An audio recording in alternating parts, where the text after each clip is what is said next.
안녕하세요. 사회복지 실천 기술론 6주차 수업 시간입니다. 지난 수업 시간에 말씀드린 대로 우리가 4월 10일 6주차 수업 시간이 우리가 선거 투표일이었기 때문에 임시 공휴일로 지정되었기 때문에 우리는 그 수업 시간을 온라인으로 진행한다고 말씀을 드렸습니다. 그래서 우리가 5주차에 이어서 그 다음 순서부터 온라인으로 진행하고, 그리고 중요한 내용은 저희가 다음 주인 7주차 수업 시간에 중요한 내용은 다시 한번 더 정리해 드리고 그렇게 진행하도록 하겠습니다. 그래서 아마 수업은 우리가 오늘은 4월 11일입니다. 그래서 제가 오늘 4월 11일 날 제가 지금 오후에 바로 수업 이제 이 자료를 업로드 하도록 하겠습니다. 그래서 저희가 아마 4월 10일부터 우리가 보통은 한 주간 정도 이 수업 영상을 듣도록 되어 있는데, 제가 이 수업 영상 시청할 수 있는 기간을 2주일 정도로 이제 제가 열어놓도록 하겠습니다. 그 시간 안에 이 영상을 시청하시면은 출소로 인정되기 때문에 우리 선생님들은 감안하시고 이미 들어보시면 될 것 같습니다. 자, 어제 투표는 다 잘 하셨나요? 우리 어떤 선생님께서는 투표하러 가시기 전에, 물론 사전 투표하신 분들도 계시겠지만 또 지난 4월 9일 날 우리가 조사론 수업 시간에 여쭤봤을 때 어떤 선생님은 목욕 재개를 하고 가야 된다면서 막 그렇게 말씀하시는 선생님들 계셨는데, 아무튼 우리가 일단은 뭐 투표는 큰 우리가 뭐 소동 없이 잘 마무리가 되었습니다. 물론 이제 결과는 이제 또 이제 국민들이 선택한 내용이기 때문에 또 나라가 정상적으로 잘 운영될 수 있도록 또 국민의 한 사람으로서 또 우리가 많이 또 지지를 하고 또 응원도 해야 될 것 같습니다.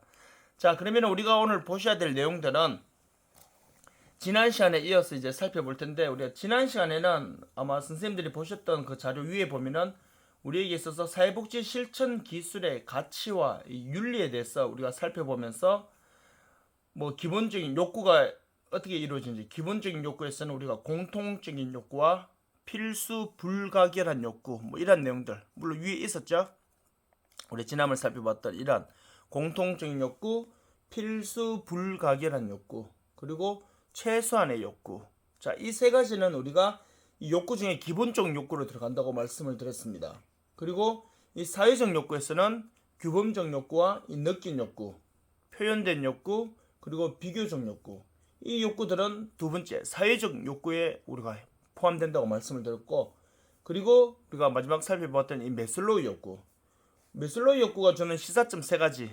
이 부분은 여러분들이 잘 기억하시면은, 물론 이 매슬로우의 욕구 내용은 우리가 너무 잘 아는 내용들이기 때문에 매슬로우 욕구가 주는 시사점 세 가지는 우리가 1학년 때부터 많이 들었던 내용들이고 이미 학습이 되었기 때문에 잘 아실 수 있을 것입니다. 자, 그렇다면 이런 욕구를 우리가 채워주는 데 있어서 많은 사회복지 활동이 필요합니다.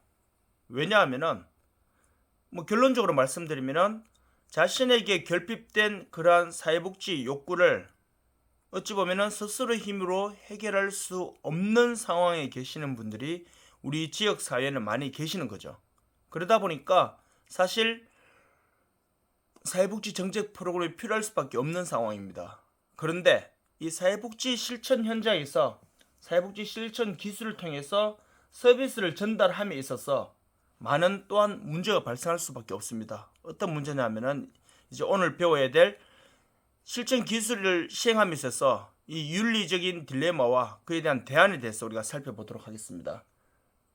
이 윤리적인 딜레마, 아마 우리가 사회복지 조사 방법론도 지금 저와 같이 수업을 하고 있기 때문에 아마 우리 선생님들이 잘 이해하실 수 있을 것입니다. 사회복지를 실천함에 있어서 또는 사회복지 조사를 함에 있어서 우리는 윤리적인 문제가 항상 염두에 두지 않을 수가 없습니다. 왜냐하면은 이 윤리적인 문제는 항상 사람과 연관되어 있기 때문에, 결론적으로 사회복지 실천 기술의 내용과 현장에서 하는 모든 프로그램들, 그리고 결론적으로 그를 통해서 수집되는 사회복지 조사는 다 사람을 대상으로 합니다. 아마 이 내용은 이제 충분히 숙지가 되셨을 것입니다. 그렇기 때문에 그러한 상황 속에서 이 윤리적인 문제와 이 딜레마는 항상 같이 올 수밖에 없습니다. 클라이언트에게 도움을 주기 위해서 이 정책 프로그램을 시행하자니까 윤리적인 문제가 부딪히고, 윤리적인 문제를 어찌 보면 너무 또 이렇게 챙기다 보면은 현장에서의 실천적인 문제가 또 부딪힐 수 있습니다. 문제가 해결 안 되는 경우도 있습니다. 가장 대표적인 사례는 이제 오늘 우리가 내용을 보면서 제가 하나씩 설명해 드리도록 하겠습니다. 자, 그러면은 윤리적인 문제가 있다고 해서 그 문제를 계속 덮어둘 수는 없겠죠. 문제는 발생했는데 윤리적인 문제에 부딪힌다고 문제를 그냥 덮고 갈 수는 없습니다. 그렇기 때문에 우리에게 필요한 것은 무엇이냐면은 그에 대한 대안이 나와야 되겠죠. 하지만 이 대안들도 때로는 너무 추상적인 경향으로 가는 경우도 많이 있습니다. 그렇기 때문에 우리 선생님들께서는 현장에서와 또 이제 이 교과서적인 이론적인 내용과는 조금씩 차이는 있을 수는 있겠지만 아무튼 우리 선생님들께서도 요 내용은 잘 보시면서 가셨으면 좋겠습니다. 자, 이제 내용 보겠습니다. 먼저 사회복지 실천 기술에서의 윤리와 딜레마 대안의 첫 번째 내용 보시면은 전문직 내 윤리 강령이 있다고 해도 좀 전에 제가 말씀드렸죠. 실제 사회복지 실천에 있어서 윤리적인 결정은 그렇게 간단하고 명확한 것은 아니다 이렇게 볼 수 있습니다. 가장 대표적인 예로 굳이 사례를 든다면은 우리가 여기 계시는 우리 지금 수업을 듣는 사회복지 상담학과 2학년 우리 B반 우리 학생들은 대부분 이제 결혼 후에 자녀를 양육하시고 물론 일부 선생님들께서는 손자녀를 두신 분들도 계실 겁니다. 그러면은 자녀를 키울 때 우리가 어떻게 키워야 됩니까? 그렇죠. 자녀를 사랑으로 그리고 자녀가 올바른 길을 갈 수 있도록 이렇게 이론적으로 교과서적으로는 누구나 다 잘 알고 있습니다. 하지만 자녀를 키우다 보면 꼭 그렇게 되는 경우가 있던가요? 아닌 경우도 막 발생하잖아요. 제3의 변수가 막 발생하잖아요. 나는 관심을 가지고 사랑으로 양육을 했는데 너 잘 되라고 했는데 자녀는 반항하는 경우가 있습니다. 전혀 내가 했는 방법이 틀린 게 아닌데 왜 얘는 반항을 할까? 왜 얘는 싫어할까? 그리고 심지어 어떤 자녀들은 이렇게 말하는 경우도 있습니다. 부모님이 성심성의껏 사랑을 다하여 열정을 다하여 인생을 바쳐서 어쩌면 잘 양육을 했는데 커서 나중에 성인이 되어서 뭐라고 말하냐면은 나는 엄마 아빠처럼 살지 않겠다 뭐 이렇게 말하는 자녀들도 없지 않아 있을 수 있습니다. 그렇기 때문에 자 보십시오.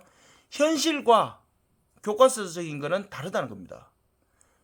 사회복지 내에서도 정해져 있는 법적으로 윤리적인 강령이 있습니다. 하지만 그것을 사회복지 실천 현장에서 실행함에 있어서는 현장과 원칙은 맞지 않을 때가 분명히 있다는 겁니다. 그럴 때 우리는 뭐라고 대답하냐면은 윤리적인 딜레마에 빠진다 이렇게 말합니다. 자, 그리고 밑에 보십시오. 클라이언트의 문제를 해결하기 위한 대안들이 모두 불완전하고 그다지 만족스럽지 못한 대답을 제시할 경우 문제가 된다 이렇게 볼 수 있는데 예를 들어서 뭐 그런 게 있겠죠.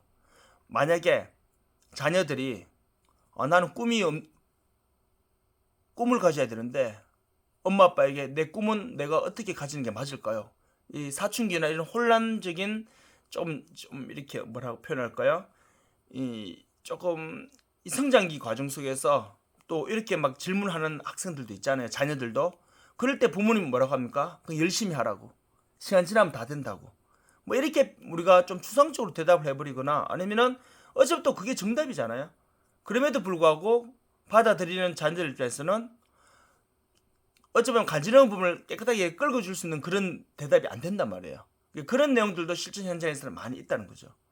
뭐 제가 종교 이야기를 해서 죄송하지만 뭐 어떤 A라는 종교에서 이제 종교 생활을 한참 하셨던 분이 점점 종교에 대해서 조금 이제 더 궁금증도 많아지면서 뭔가 자꾸 의심이 들기 시작했을 때 내가 이 종교를 믿음으로 인해서 믿음이 더 확고해져야 되는데 왜 자꾸 이렇게 의심이 들지요 하면은 이렇게 종교 지도자에게 물으면은 이렇게 묻는 사람들도 간혹 있겠죠. 그러면은 종교 지도자분께서 이렇게 좀 더 그분에게 정말 딱 원하는 대답을 줄 수 있으면 참 좋겠지만 이런 경우는 대부분 다 기도하시고 그냥 열심히 더 신앙생활 열심히 잘 하시면 됩니다.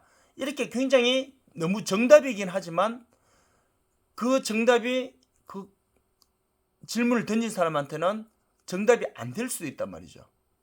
그렇기 때문에 결과적으로는 사회복지 실천 현장에서 클라이언트를 대상으로 하는 문제들이 많이 대안들이 나와 있지만 그것이 그들에게 정말 만족스러운 대답을 줄 수 없을 때가 있죠. 이럴 때 사회복지사도 그렇고 클라이언트들도 그렇고 이 딜레마에 빠질 수가 있다는 겁니다. 그래서 이런 여러 가지 문제의 경우 실천가는 결국 그 문제를 두고 딜레마에 빠지는 것이 아니라 대안들을 이제 놓고 선택해야 하는 상황에 처하게 되는데, 그때 이제 딜레마를 이제 경험하게 되는데, 자, 내용 보시면은 뭐 내용 요 부분을 한번 읽어보시면 되겠죠. 일반적인 그런 실천에서 부딪히게 되는 윤리적인 딜레마는 굉장히 많습니다. 현장에 가보시면은. 그래서 거기에 대해서 모든 것을 다 설명해 주는 것은 불가능합니다. 그래서 그 중에서 가장 빈번하게, 그러면서도 가장 중요한 사안들이 무엇인지, 거기에 대해서 우리가 이제 수업 시간에 살펴보도록 하겠습니다. 자, 첫 번째 보시면은 클라이언트 권리와 고지된 동의 이렇게 나오는데, 사실 이 내용들은 우리 선생님들께서도 이미 사회복지 개론을 통해서도 많이 또 이렇게 학습이 되어 있을 것입니다. 자, 보시면은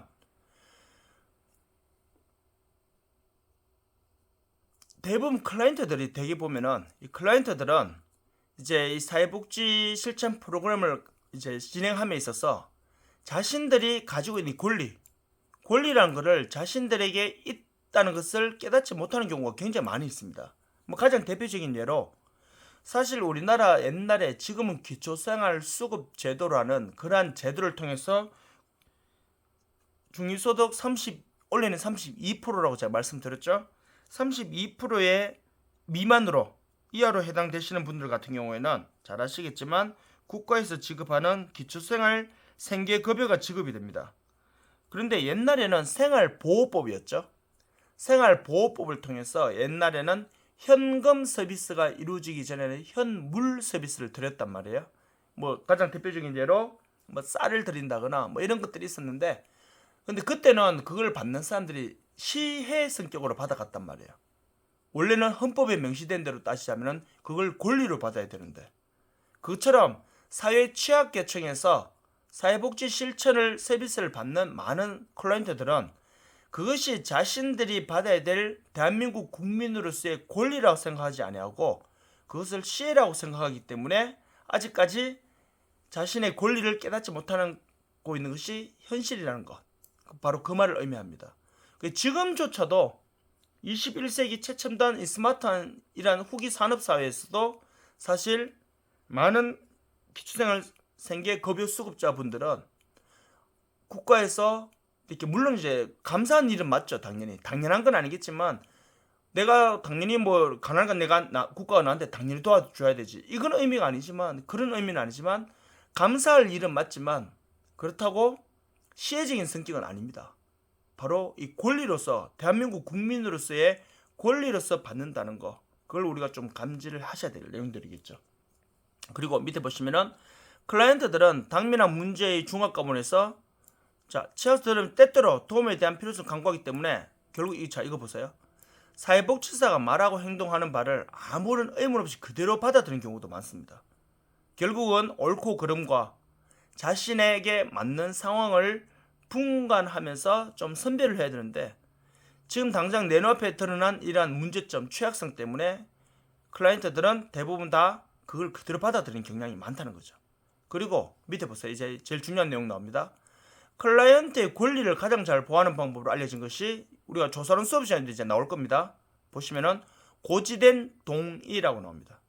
고지된 동의는 뭐냐면은 이제 원조 관계 속에서, 사회복지 실천 기술의 원조 관계 속에서 클라이언트에게 제공해야 될 서비스가 많이 있겠죠. 근데 그 서비스와 관련해서 이 서비스를 통해서 얻게 될 목적이 무엇인지, 또 그 서비스를 함으로 인해서 발생할 수 있는 위험성은 뭐가 있는지, 그리고 이 서비스를 진행했음에도 불구하고 발생할 수 있는, 즉 다 진행할 수 없는 한계점은 무엇인지, 그리고 무엇보다도 이것을 프로그램을 시행함으로 인해서 당사자인 클라이언트 당신이 감당해야 될 내용은 또 뭐가 있는지, 그리고 이 프로그램을 진행했을 때 적절한 결과를 얻지 못했을 때 추가로 진행되는 프로그램에 대해서 나오는 대안은 또 무엇인지, 그리고 이 프로그램이 아무리 당사자인 당신 클라이언트에게 도움을 주는 프로그램이라 하더라도 당신이 뭐 할 수 있는 권리? 거부할 수 있는 권리가 있다는 것을 누구에게? 클라이언트에게 미리 다 알려주고 해야 됩니다. 이렇게 알려주고 결국 뭐 해야 되냐면은 서비스가 나가는 거죠. 물론 우리 사회복지조사 방법론 수업 시간에는 이렇게 표현할 겁니다.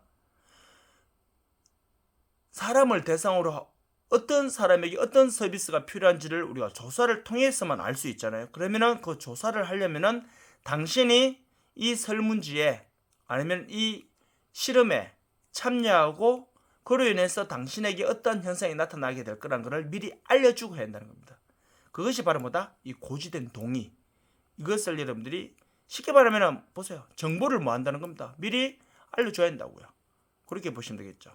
정보를 미리 알려주고 이제 이루어지는 것이 결국 고지된 동의다 이렇게 보시면 됩니다. 그래서 뭐 우리 선생님들이 너무나 잘 알고 있는 뭐 이게 결국 어려운 단어는 아니잖아, 그렇죠? 그렇기 때문에 우리가 보통 이제 이런 내용들을 우리가 여러분 잘 아십니다. 동의를 얻는다 이렇게 생각하시면 되겠죠. 자 그렇게 보시고 그래서 고지된 동의는 원조 초기 단계뿐만 아니라 요거 잘 기억하셔야 됩니다. 전 과정을 통해서 이루어져야 한다는 거. 그렇기 때문에 여러분들이 이 내용을 잘 이해하시고 이 고지된 동의를 전 단계에서만 이루어지는 것뿐만 아니라 결국에는 이 클라이언트에 대해서 알아가는 이 사정 단계도 전 단계에서 같이 이루어진다는 거. 물론 이제 사회복지 실천 현장 과정에 보면은 우리 뒤에 수업 시간에 나옵니다. 그때 가서 제가 한번 더 구체적으로 말씀을 드리도록 하겠습니다. 여기서는 고지된 동의, 즉 클라이언트에게 앞으로 일어날 모든 프로그램에 대해서 미리 알려주는데 이것은 당연히 서비스를 시작하는 단계에서 알려줘야 되겠죠. 하지만 진행되는 전 과정에서도 같이 그때그때 항상 계속 이루어져야 한다는 거. 그걸 여러분들이 같이 보시면서 가시면 될 것 같습니다. 그래서 결론, 이처럼 사회복지사가 원조 과정에서 고지된 동의를 정하지 않으면 그만큼 온종주의가 실천을 이끌게 돼. 이게 바로 뭐냐면은 온종주의는 아마 잘 알 겁니다. 원칙보다는 자 온종주의 뜻입니다. 온종주의 뜻은 뭐냐면은 원리 원칙보다는 온정으로 대하는 태도입니다. 결국 뭐냐면은 사회복지사가 클라이언트와 관계 속에서 프로그램을 진행하는 데 있어서 적절한 것을 알려주고 목적과 위험성과 한계점 그리고 무엇보다도 그 사람들이 감수해야 될 그런 이제 사항들이나 또는 뭐 대안들 또는 그것을 거부할 수 있는 권리 뭐 이런 것들을 알려주고 적절하게 하지 않고 한다면은 그냥 저 사람 좀 불쌍해 보이니까 저 사람 좀 안 돼 보이니까 저 사람은 도움이 있어야지만 잘 될 것 같으니까 이런 원리 원칙보다는 온정주의로 대하는 그런 문제가 발생할 수 있다 이렇게 보시면 되겠죠. 자 이렇게 말씀드릴 수 있겠고요. 자 그래서 두 번째는 이제 비밀 보장입니다. 자 이 비밀 보장은 아마 우리 선생님들이 문자적인 의미에서도 크게 어림없이 볼 수 있겠죠. 비밀 보장은 결국 왜 하냐면은 자 제일 밑에 줄 이것만 보시면 됩니다. 비밀 보장은 클라이언트와의 뭐를 형성하기 위해서 신뢰성을 형성하기 위해서 이렇게 보시면 돼요.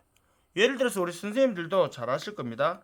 아마 우리 선생님들 이제 친구분들 만나셔가지고 이렇게 뭐랄까요 이제 이야기를 하시다 보면은 되게 학교 오셨어도 마찬가지시고 그리고 뭐 학교뿐만 아니라 일상생활 속에서도 친한 사람끼리 꼭 하는 말이 있잖아요. 뭐라고 대답하죠? 이거 내가 너한테만 알려준다고 비밀로 해야 된다고 다른 사람한테 말하면 안 된다고 이렇게 말을 하는 경우 많이 있잖아요. 그런데 내가 이건 너한테만 알려주니까 꼭 비밀로 해야 된다라고 했는데 일정 시간이 지나고 보니까 다른 사람도 그걸 알고 있어요. 알고 보니까 내가 비밀로 해야 된다고 말했는 그 사람이 미리 알려준 거예요. 딴 사람한테도. 근데 그 사람도 알려줄 때도 뭐라고 하면서 알려줄까요? 있잖아 너 꼭 이거 나한테 비밀이다 이렇게 하면서 또 알려준단 말이에요. 이렇게 일정 시간이 지나면요 웬만한 사람 다 알고 있어요. 그래서 세상에 비밀은 있을 수는 없겠죠. 자 그런데 중요한 거는 자 내가 A라는 친구에게 야 너 이거 비밀이야 너한테만 알려주니까 꼭 너만 알고 있어야 돼라고 했는데 다른 사람이 알고 있는 걸 내가 알게 돼버렸잖아요. A가 B한테도 알려줘 버렸잖아요. 근데 내가 B가 알고 있다는 거를 내가 이제 알게 됐잖아요. 일정 시간이 지나니까 C라는 사람도 알고 있어요. 내가 A한테 비밀로 해달라고 했는데 제가 왜 저렇게 대답했지? 이런 생각이 들게 되면은 그 사람과의 관계에서 내가 어떻게 될까요? 살짝 신뢰성이 깨지는 거죠. 그러면 다음에도 이런 상황이 되면은 내가 또 말하고 싶지만 말할까 안 할까요? 안 하게 된단 말이에요. 그렇기 때문에 그런 비밀 보장 이유는 신뢰성을 형성할 위한 가장 대표적인 케이스다. 이렇게 여러분들이 봐주시면 됩니다. 그래서 비밀보장의 개념은 당연히 교과서적인 대답이 이렇게 있으니까 구체적인 거는 이제 살펴보도록 하겠습니다. 첫 번째, 우리 크게는 비밀보장에 있어서는 크게 우리가 몇 가지를 한번 살펴볼 텐데요. 제일 대표적으로 상대적 비밀보장과 이제 먼저 나오죠. 제일 먼저 나오는 이 상대적 비밀보장, 그리고 우리가 살펴볼 것은 이제 비밀보장에서 두 번째는 특권적 의사소통, 그리고 경보조치 의무, 이렇게 크게 세 가지로 살펴보고 그 다음 이제 다음 단계로 넘어가도록 하겠습니다. 자, 먼저 살펴보시면은 상대적 비밀보장, 이 내용을 먼저 보시면은, 자, 내용 볼게요. 일반적으로 사회복지 실천에서 요구되는 이 비밀보장을 의미하는 바는 제한적 테두리 안에서 정보를 공개하는 것을 허용한다라고 그랬는데, 자, 보세요. 요 말은 무슨 말이냐면은 비밀보장을 허용하는 경우, 이렇게 보시면 돼요. 비밀보장을 이제 쉽게 말하면은 비밀보장을 안 해도 되는 경우, 그런 경우가 첫 번째, 클라이언트의 정보 기관 내 공유. 뭐냐면은 클라이언트의 문제를 해결하려면은 전문가들이 개입을 해야 됩니다. 그런데 한 명 전문가가 다 그것을 개입할 수가 다 해결할 수가 없잖아요. 예를 들어서 만약에 뭐 오래 살면서 사람이 안 아프면 얼마나 좋겠습니까?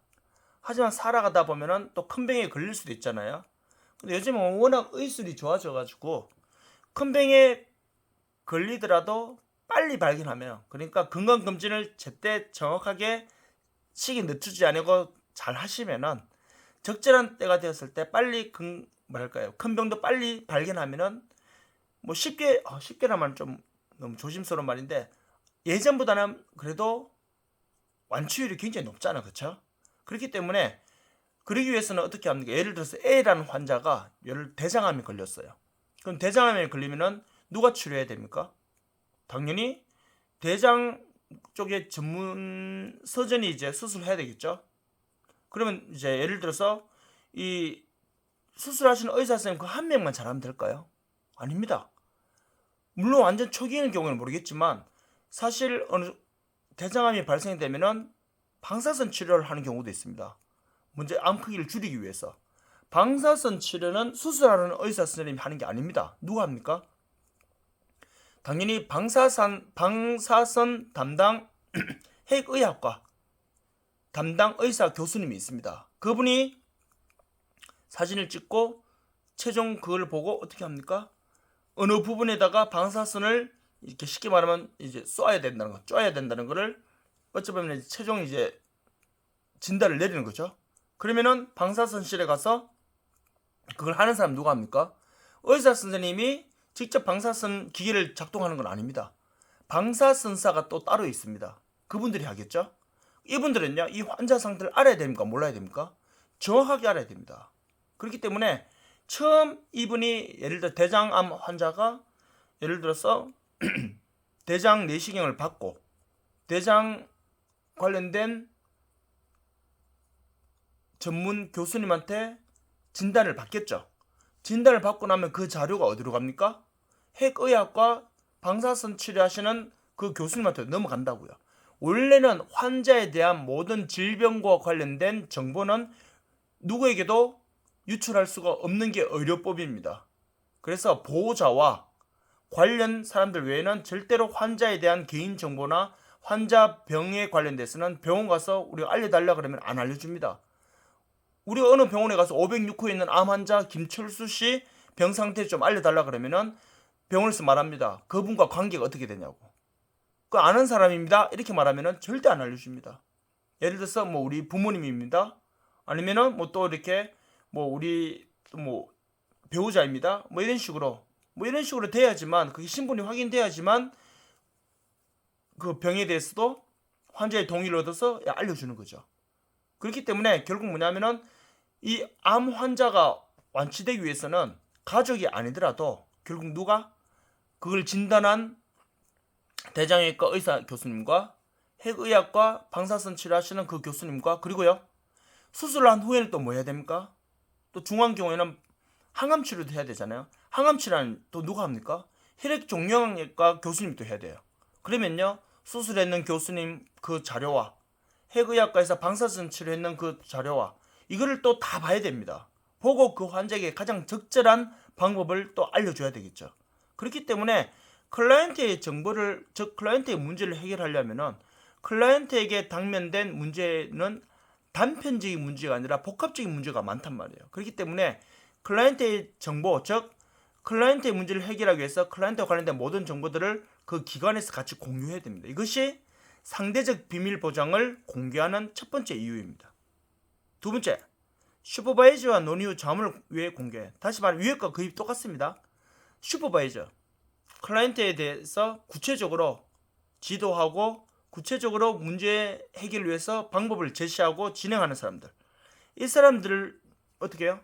구체적으로 이 사람들에게 자문을 얻기 위해서는 이 사람들을 어떻게 해야 됩니까? 잘 알려줘야 되겠죠. 그래서 왜 우리도 그런 거 있잖아요. 병원에 가면은 담당 수술하는 교수님 있고요. 자기 주치의가 또 따로 있습니다. 그리고 수술하기 전에 어떻게 합니까? 이 환자를 두고 프레젠테이션 하잖아요. 우리가 왜 의학 드라마 봐도 그렇잖아요. 수술을 앞두고 같이 협업을 하잖아요. 교수님들이. 그러면은 이미 같은 과에서 교수님들도 같은 자료를 보더라도 내가 수술할 환자는 아니지만 이 환자의 케이스에는 이렇게 수술했을 때 좋은 결과가 있더라. 이런 걸 어떻게 합니까? 서로 공개를 하잖아요. 그래야지만 더 나은 의료 발전이 있을 수 있으니까. 그래서 슈퍼바이저와 논의 후 자문을 공개하기 위해서, 그리고 공개는 클라이언트에게 제공되는 서비스의 향상이 목적이 된다는 거. 이걸 여러분들이 잘 이해하시면서 상대적 비밀 보장의 의미를 여러분 잘 좀 이해하셨으면 좋겠습니다. 그래서 클라이언트 이해와 이제 목적을 명확히 하기 위해서인데, 그러기 위해서는 이 사례들을 보시면은 이 사례들의 내용이 충분히 또 우리가 한번 이해하실 수가 있겠죠. 자, 이렇게 이 비밀 보장에 대해서 상대적 비밀 보장의 내용은 이런 식으로 이루어진다는 거. 한마디로 말해서 상대적 비밀 보장은 뭐냐? 결국 제한적 테두리 안에서 정보 공개를 허용하는 것입니다. 허용하는 이유는 클라이언트의 문제를 해결하기 위해서 관련된 전문가들과 같이 협업하기 위해서 상대적 비밀 보장이 이루어진다는 거. 그걸 여러분들이 잘 이해하시면 될 것 같습니다. 그 다음에는 특권적 의사소통입니다. 말이 조금 우리가 생소하게 들릴 수 있는데, 특권적 의사소통 말은 뭐냐면은 이 부분을 이해하시면 됩니다. 자, 법률에 의해 보장을 받는 법적 권리라고 생각하시면 됩니다. 그래서 클라이언트는 당연히 이 서비스를 받고 문제를 해결함에 있어서 또는 치료 혹은 이제 원조 과정에 있어서 실천가하고 어떻게 합니까? 여기서 말하는 실천가라는 것은 사회복지사로 생각하시면 됩니다. 사회복지사나 아니면은 또 다른 많은 전문가들 이렇게 생각하시면 됩니다. 그래서 또 많은 전문가들과 뭐 해야 됩니까? 상담도 하고 또 많은 뭐 이야기를 할 거잖아요. 그리고 문제 해결을 위해서 프로그램 개입도 될 것이고, 그럴 때 클라이언트의 동의 없이 법정에 노출시킬 수 없도록 하는 거. 결국 뭐냐면은 아무리 이것이 클라이언트에게 어찌 보면은 뭐 도움이 되고 뭐 그렇다 할지라도, 그런데 법적으로 비밀 보장을 지키지 않는 경우도 있습니다. 아까 제가 말씀드린 그 내용들하고 결론적으로 뭐냐면은 클라이언트 자신과 타인에 대해서 재산과 생명에 해를 가할 수 있는 문제가 발생할 여지가 있는 경우, 그리고 뭐 그런 아까 전 위에서는 상대적 비밀 보장 제가 말씀드렸죠. 이런 경우에는 법적으로 이제 어찌 보면은 이루어질 수 있는 거죠. 공개가 됩니다. 하지만 그 외에 관련된 모든 개인과 관련된 그런 이제 개인 정보 관련된 내용들은 노출되었을 때 법적으로 보호받을 수 있는 권리, 그러니까 법정에서 노출시킬 수 없도록 함을 의미한다 보시면 되겠죠. 그래서 특권적 의사소통 또한 대신에 뭐다? 절대적인 것만은 아니다라는 거. 요거 여러분들 좀 기억하셔야 될 겁니다.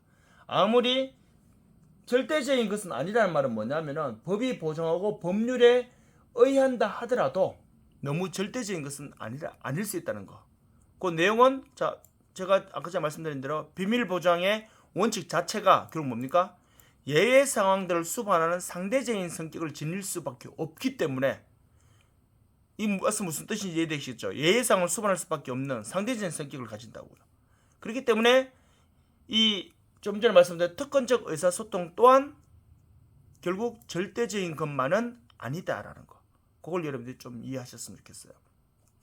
그래서 제가 아까 전에 했던 이런 것들, 요 내용들을 이제 이런 경우에는 사회복지사 클라이언트 간에 당연히 아닌 경우도 있겠죠. 요거는 예의 상황으로서 타인과 공익, 자신, 여기 자신도 포함입니다.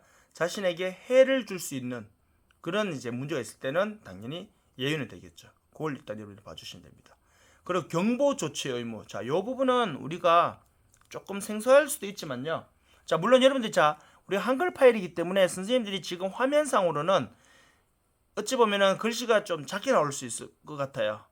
PPT는 좀 크게 나오지만, 그런데 아마 PPT로 올리게 되면은 제가 조사 방법 넣은 내용은 PPT로 올려놓았지만 지금 이 실전 기술론 관련된 내용은 이제 내용이 많아요. 근데 그거를 이제 요약해서 올리기에는 선생님들 수업 시간에 필기할 거랑 이런 게 너무 많기 때문에 제가 한글 파일로 올렸기 때문에 지금 선생님들이 보시는 이제 갖고 계신 한글 파일 보시면서 이제 요 화면도 같이 보시면은 아마 훨씬 학습하시기 편하실 겁니다.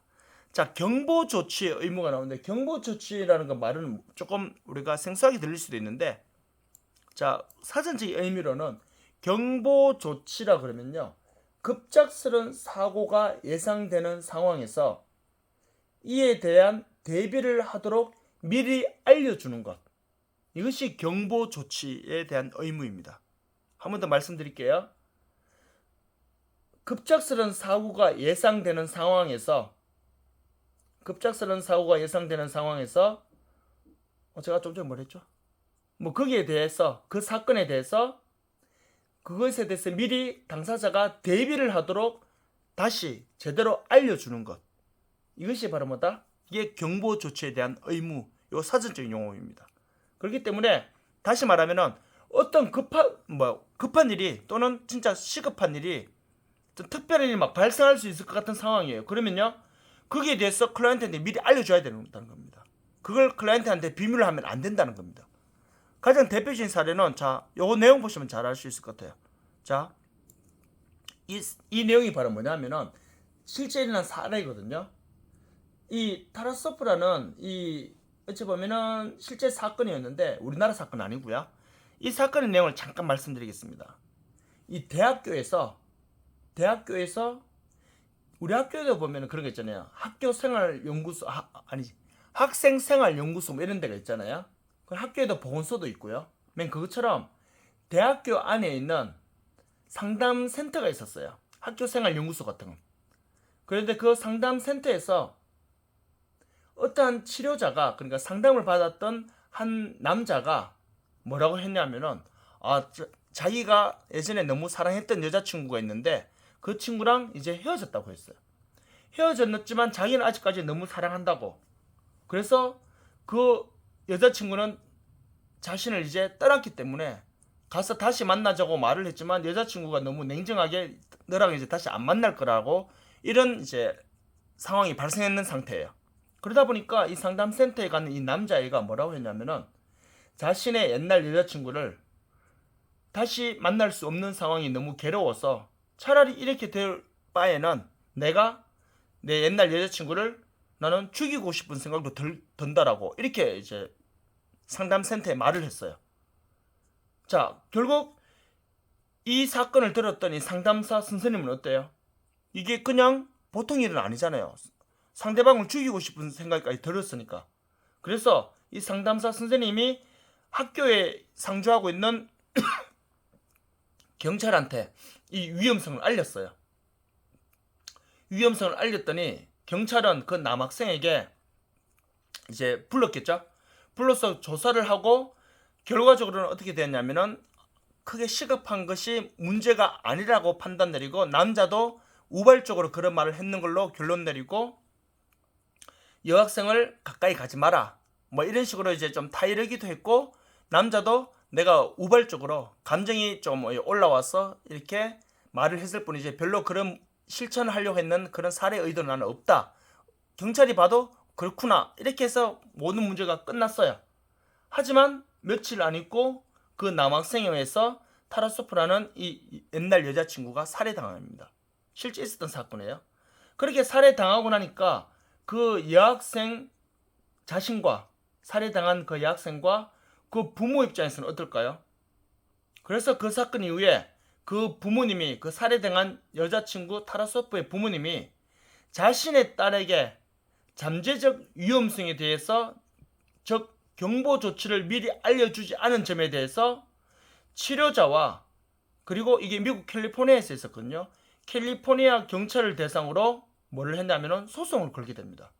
소송 결과 캘리포니아 최고 법원에서는 어떻게 나왔냐면은 클라이언트와 치료자의 관계는 특수한 만큼 치료자는 클라이언트에 대해서 정보를 제공해야 될 법적 책임이 있다라고 결론을 내렸습니다. 그 말은 바로 뭐냐면은 이 금방 말씀드렸던 사례를 말씀드리자면 이런 내용이죠. 경찰과 그 상담사 선생님은 타라소프라는 그 옛날 여자친구와 그 부모에게도 지금 남자친구가 당신을 죽이려고 하는 그러한 마음을 가졌다는 것을 알려줬어야 된다는 겁니다. 그러면은 그 위험성을 미리 대비할 수 있었겠죠, 스스로도. 그런데 그 살해당한 여자친구와 그 보호자들, 부모님들은 거기에 대해서 완전 무방비 상태에서 당했단 말이에요.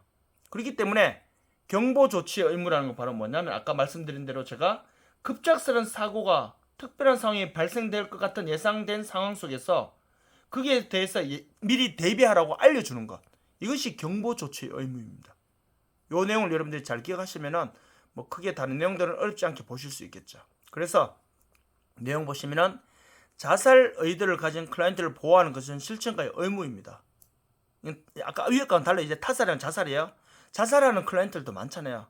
클라이언트의 모든 자살 시도를 다 찾기는 우리가 가능할까요? 불가능합니다. 그걸 어떻게 다 찾아내겠어요? 불가능하긴 하지만 위기 상황에서 보여주는 공통적 양상을 예민하게 어떻게 인식할 필요가 있다는 거죠. 쉽게 말하면 뭐냐면은 자살하려 하는 사람들은 미리 전조 증상을 보인다는 겁니다. 그렇기 때문에 자살하려 하는 사람들이 미리 나 죽고 싶다 말을 한다거나, 아니면요 자살하려는 사람들이 또 기타 그런 등등의 공통된 어떤 반응을 미리 보이다가, 자살하는 사람들은 서로 각각 다 다르잖아요. 연령도 다를 수 있고 성별도 다를 수 있고 사는 지역이나 위치나 남녀노소 지위 고하 재산 유무 건강 상태 다 다를 수 있잖아요. 그럼에도 불구하고 공통적으로 보이는 모습이 있었다고요. 그 모습들을 어떻게 상담가나 클라이언트들인 사회복지사들은, 즉 워커들은 빨리 잘 인식할 수 있는, 예민하게 받아들일 수 있는, 그냥 쉽게 넘길 문제가 아니라 예민하게 받아들일 수 있는 그런 뭐예요? 이제 센스가 좀 있어야 되겠단 말이죠. 다른 말로 하면 그런 기술이 있어야 된다는 말입니다. 그래서 보시면은 직접적으로 표현되는 구두상의 경고들을 어떻게 해요? 심각하게 받아들인다고.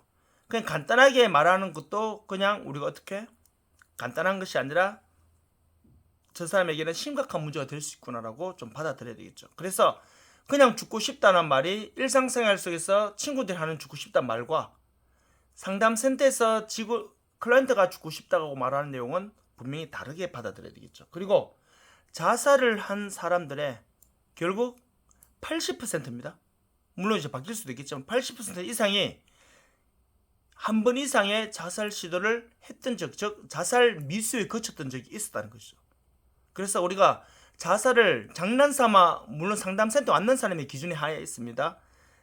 일반적인 사람이 아니라 상담을 받는 사람들 중에 그냥 우발적으로, 진짜 자살하려고 한 게 아니라 우발적으로 한번 자살을 한번, 뭐 예를 들어서 기둥에 이게 밧줄을, 목줄을 한번 감았다거나, 아니면은 칼로 자기 이렇게 손목을 직접 끄은 건 아니지만 칼로 손목을 위에 칼을 한번 이렇게 놓아 보았다든지, 아니면 수면제를 대량으로 사서 한번 먹으려고 물까지 떠놓고 손에 잡아 보았던 경험이 있든지, 이런 식의 한 번 이상의 자살 시도를 한 적이 있었던 경우가 80% 이상이었다는 거죠.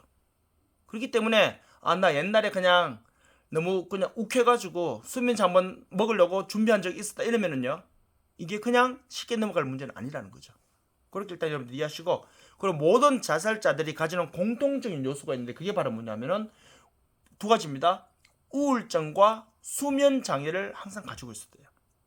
아닌 경우도 물론 있겠지만 대부분 자살자들은 우울증은 당연히 우울증이 발전해서 자살을 이루어지는 경우가 많으니까 그건 잘 알겠지만 수면장애, 쉽게 말하면 커피를 많이 먹어서 또 나 요즘 좀 잠이 없는 것 같다 이런 의미가 아니라 특별한 문제에 스트레스를 받아서 아니면은 특정한 그런 사건 때문에 그게 의식이 되어서 불면증이 생긴다거나 이런 경우에는 자살한 사람들의 가장 공통적인 어쩌면 상황이었다 이렇게 보시면 됩니다. 그리고 알코올이나 약물 관련해 심각한 병력이 있는 클라이언트일수록 위험도가 높다는 거. 왜? 알코올이나 약물을 우리가 섭취하게 되면 이성적인 판단이 흐려지거든요. 그렇게 됐을 때 우리 흔히 말하는 욱해서 자살하는 경우, 욱해서 사고치는 경우가 술과 약물 때문에 이성적인 판단을 하지 못하기 때문에 결국 자기 본능적으로 행동하면서 그런 극단적인 선택을 하는 경우도 많이 있다는 겁니다. 그리고 안타깝게도 여성보다는 남자의 자살률이 무려 여성보다 3배가 높습니다. 참 이것도 여러 가지 사건이 있겠죠. 뭐 남성에 대한 뭐 여러 가지 또 우리가 생각해 보면 되겠죠. 그리고 뭐 독거, 실직, 병 이런 것들의 이유가 당연히 자살의 위험을 높일 수도 있다. 이렇게 여러분들이 봐주시면 될 것 같습니다. 자, 일단은 이렇게 우리가 지금 현재 42분 정도 다 돼가고 있는데, 자, 이 내용이 지금까지 했는 내용은 사회복지 우리가 실천기술론 6주차 우리가 1차 수업 내용이 되겠고요. 원래는 우리가 한 25분씩 이렇게 우리가 3번 하게 되어 있는데 시간을 우리가 맞추면 되기 때문에 우선 제가 지금 앞에 영상에서는 한 40여 분 이렇게 올라가고 이제 뒤에 올라오는 영상은 아마 우리 선생님들이 한 25분에서 한 30분 정도 되는 영상이 올라갈 겁니다. 그래서 우리가 다음 시간에는 제가 폭로에 대해서 이제 살펴볼 텐데 다음 시간에 폭로 그리고 한정된 자원의 배분 뭐 이런 내용 이제 이어서 요 내용들이 딜레마에 관련된 내용들을 보시고 마지막 이제 크게 세 번째에서는 이제 윤리적 딜레마에 대한 대처 방안에 대해서 우리가 살펴보면은 이 챕터를 이제 마무리할 수 있을 것 같습니다. 자, 일단은 우리가 1차 수업은 여기까지 하는 걸로 하고요. 우리 선생님 제가 수업 시간을 제가 끊어서 가야 되기 때문에 우선 42분 지금 한 30초 지나가고 있는데 우선 제가 45분까지 우리 선생님들 요 영상은 플레이 하도록 하겠습니다. 그리고 다음 수업 시간에 우리가 한 30분 정도 올리면은 수업 시간 일수가 되기 때문에 우리 선생님들께서는 지금 수업 내용은 여기까지지만 우리가 한 2분 정도 그러니까 2분 정도 지금 더 플레이를 하신 다음에 이제 수업 종료를 하시면 될 것 같습니다. 자, 6주차 2차 시간에 뵙도록 하겠습니다.